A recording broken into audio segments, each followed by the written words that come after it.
Charles de Gaulle Biography. Charles de Gaulle, November 22, 1890 – November 9, 1970, was a French general and statesman, who acted as leader of the Free French during the Second World War. One of the most influential French politicians of the 20th century, he helped found the Fifth Republic in 1958, and served as its first president from 1959 to 1969. He was a right-wing conservative, and was a keen French nationalist. His brand of right-wing conservatism is branded Gaullism. Short biography of Charles de Gaulle. Whatever happens, the flame of the French resistance must not be extinguished, and will not be extinguished. Address June 18, 1940. Charles de Gaulle was born in Lille, Flanders, in 1890. His family was devout Roman Catholic and conservative. This brand of nationalism and conservative Catholicism influenced de Gaulle's politics throughout his life. De Gaulle studied in Paris and joined the Military Academy of Saint-Cyr. In 1913, he joined an infantry regiment commanded by Pétain. During the First World War, de Gaulle was wounded on 2 occasions, and was involved in the heavy fighting around Verdun. It was at Verdun, in 1916, that de Gaulle was captured by the Germans, and spent the remainder of the war as a prisoner of war, despite his repeated attempts to escape. After the war, de Gaulle remained in the military and became interested in the new developments of military strategy. He came to believe the future of war would rest on highly mobile mechanized units, principally tank units backed up with air support. In 1934, he published a book, The Army of the Future, which talked about the importance of this new form of fast-moving militarist warfare. However, de Gaulle's views were not popular with either the military or politicians. The French remained committed to the more static view of warfare characterized by the Maginot Line and the trenches of the First World War. Combined with de Gaulle's capacity to irritate senior officers, he was marginalized from the military and refused promotion. He also fell out with Pétain over a 1938 book on France and her army. However, during the German invasion of France in 1940, de Gaulle was given command of a tank unit.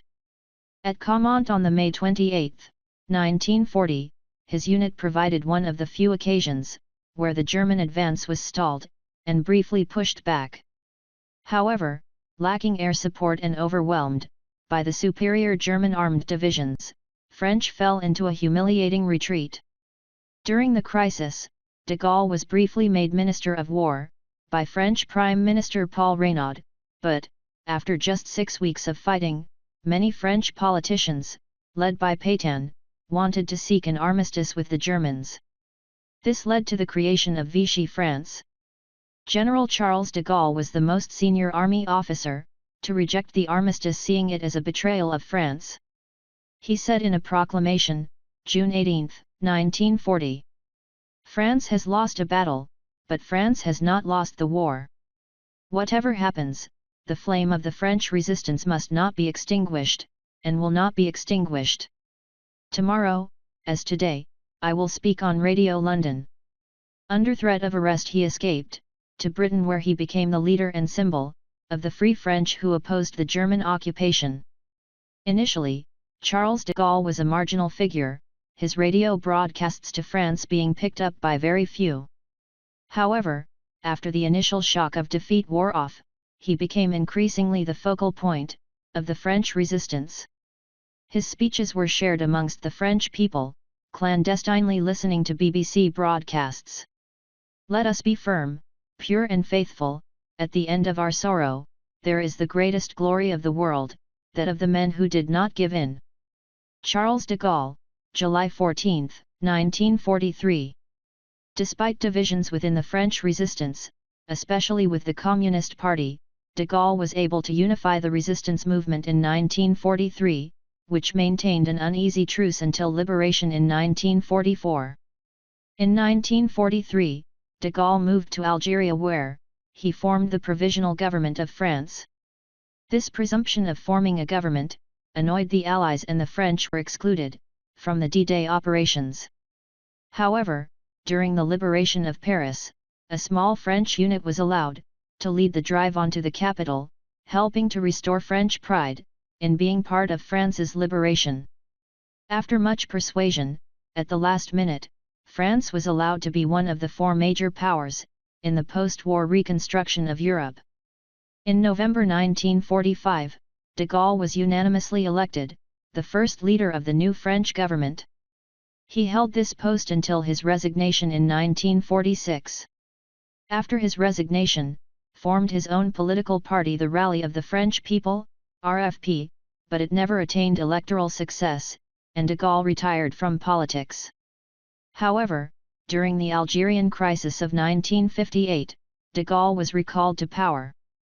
He was elected president, and helped found the new constitution of the Fifth French Republic. Despite being a strong nationalist, he agreed to give Algeria independence. This was seen as a betrayal by many in the military who had supported de Gaulle and were committed to defending Algeria. This led to numerous attempts on his life, though none were successful.